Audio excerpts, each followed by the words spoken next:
شوفوا كيفاه فرحة ميسي مع الأرجنتين. مبروك لميسي وتحية ميسي، أنت الأعظم وأحسن لاعب في العالم من الآخر. إذا وصلنا إلى 3-2 ومع ذلك اتيحت لهم ضربة جزاء وعدلوا. بعد ذلك رأيتم ما الذي حصل. حققنا هذا الحلم. مباراة معاناة. مع ذلك عدنا وتمكنوا من التعديل، وكان مكتوبا علينا أن الأرجنتيني في كل مكان.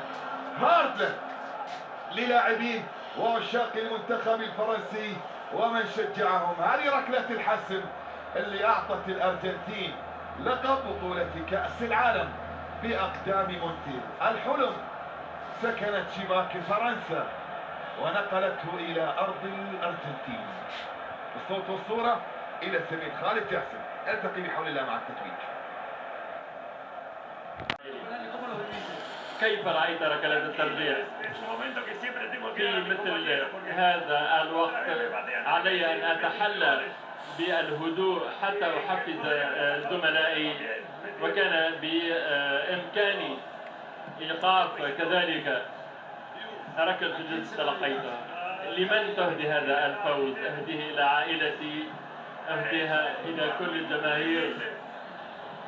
أنا من حي متواضع، من حي فقير، وأنا أريد أن أهدي لهم هذا الفوز.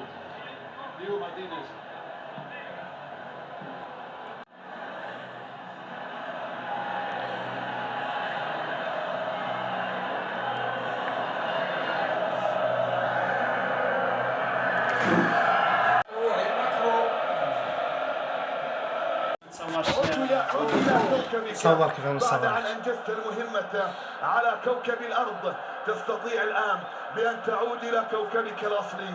من أين جئت؟ عد إلى ليونيل. لا يمكن لأحد إلا أن يقارن مارادونا أو ليونيل ميسي.